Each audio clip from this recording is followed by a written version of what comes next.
welcome back to The Mentors. This is Vadim. And Sergei. And you're listening to our weekly segment called the 5-Minute Pick-Me-Up, where we tell you stories that have happened to us or entrepreneurs that we meet to hopefully motivate you for the week to come. If you listened to last week's episode, you heard us announce a new series that we're calling Scaling Mentorship, where we interview really successful leaders and founders in front of a live audience to talk about their story and how they were able to navigate their career. And actually, because of this initiative, we've been meeting a lot of pretty successful people lately and interfacing with them, folks that to some may seem unreachable. And when we're spending time with these people that are clearly really accomplished, you can't help but think that, wow, they're sort of on another level, and why does this conversation seem to go so easily, right? Shouldn't it be hard to interface with someone that's so successful? Shouldn't we be nervous? And a lot of times we aren't. Now, we found that out early in our careers, that we tend to actually feel pretty comfortable around people that are much more accomplished, but we know that not everybody does. And so we started thinking about why is it that we feel comfortable, and hopefully give you some takeaways about how we approach being in front of successful people and accomplished people, and how they're actually much more reachable than you think. Even in the last couple of conversations that we had with Andrew Glincher and Becky Frankowitz, you're going to hear from her next week. She is the president in North America of Manpower Group, which is a massive public company, 30,000 employees, $21 billion revenue company. Huge companies. And both times, separately, unrelated, unprompted, it came out from these individuals in the last couple of weeks that it's critical for anyone, young or old, to understand how to talk to important people, how to ask for help and get them to be your allies, because they're ultimately going to help you get to where you want to get to. And I think, Sergei, it comes down to the fact that for a lot of us, there's some perceived risk in interacting with somebody that might be better than, for whatever reason. We were actually on the Jordan Harbinger Show this week talking about just that, real versus perceived risk, and how oftentimes perceived risk actually stops us from pursuing something or even pursuing an interaction. And I think that's where it comes down to is, innately we think, well, this person is so much better than us. Maybe we're wasting their time by interacting with them. So a couple of months ago, I was approached by somebody at NYU to meet with a gentleman whose son is a prospective student, somebody that's planning on potentially going to NYU. And they happened to be Russian, and they thought, hey, could you talk to this guy? Well, as I found out, this gentleman that they wanted me to talk to is actually a billionaire.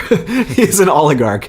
And so, I could have said no, but I jumped in the opportunity because I'm fairly comfortable with interfacing with people of all sort of walks of life. Let's face it, you were never going to say no. I wasn't going to say no. No, I've learned that the perceived risk needs to be overcome in that situation. So I said yes, for sure I said yes. And I'm one of the few people that understands how the entrepreneurial work that we do at the university works and happens to speak Russian. Nobody else at the university can do both of those things. So I said yes, and ended up meeting the guy, his daughter, and his son, who was actually thinking about going to the university. We chatted for about half an hour about the work that I do, about how NYU supports entrepreneurship, which is something his son is interested in. And I was thinking, what made that conversation so smooth? And I'll tell you two things.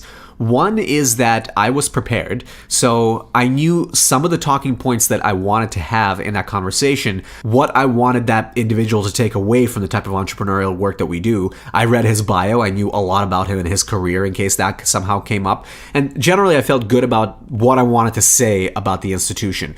But the other thing too is that I didn't gloat. And a lot of people, when they meet somebody famous or successful, their instinct is to say, oh my God, you're so great, or, we love your work, or you're my favorite actor, whatever. But you have to realize that most people, first of all, they started off probably where you were, so they're just a normal person now that's in a different position. And secondly, they want to be talked to like a normal person, and so your default should be that. So I asked the guy about how his trip was over. I talked to his son about one of the businesses that he ran, and asked a bunch of questions because the kid was excited to talk about it, and I tried to involve the dad into the conversation. And it ended up being a very generic and genuine conversation where both parties came away relatively satisfied with the interaction. And actually, Jordan Harbinger also had Moby on his show recently. I think probably a month ago. It got published a few weeks ago. So Moby came before us. But Moby was talking about how, when he catapulted to success, it was a little bit weird for him to be around people like Elon Musk or Bono or the Dalai Lama because he felt like, well, what am I doing here? But then very quickly he realized that they're just people like himself. And even though now he was very successful and worthy of being in their presence, he still had the same insecurities and whatever issues that he had before he became really wealthy. As a matter of fact, maybe even got amplified.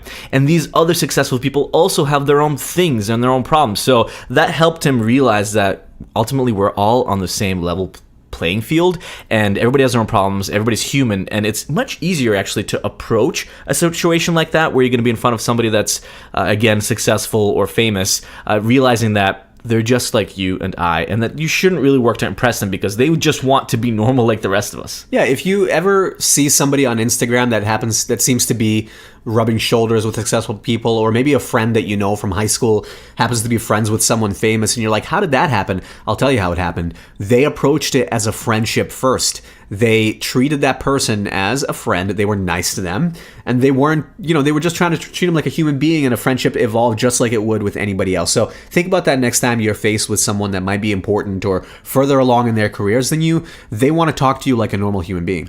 But also, having had Andrew Glincher on the show recently, Becky Frankowitz, the episode is going to be live next week. These are both people that literally oversee thousands and thousands and thousands of other people.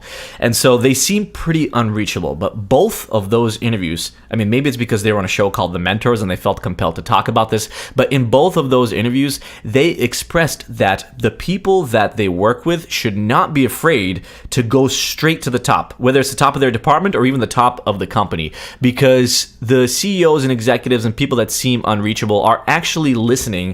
And if there's a compelling reason to talk to them, they're happy to give their time because, again, they've been in that position before. So one of the things that we urge you to try this week is if you've had somebody in your network that maybe they're not famous or successful, but they're more successful than you are, and you felt like, you know what, I don't want to waste their time or ask them for help or ask them for advice because they're going to feel like I'm just bugging them, try to move past that perceived risk and understand that maybe there's some value that they might find in talking to you because they might learn something new or because they simply want to help.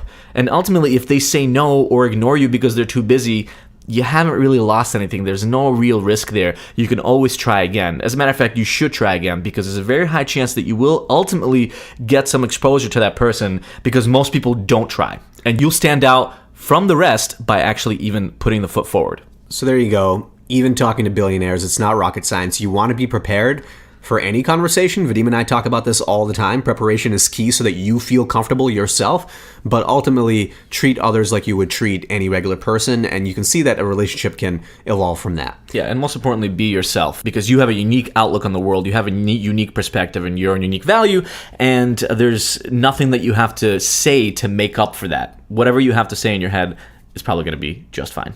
That's it for the 5-Minute Pick-Me-Up for this week, and we're excited to see you again on Wednesday with our interview with Becky Frankowitz. Have a great week. See ya.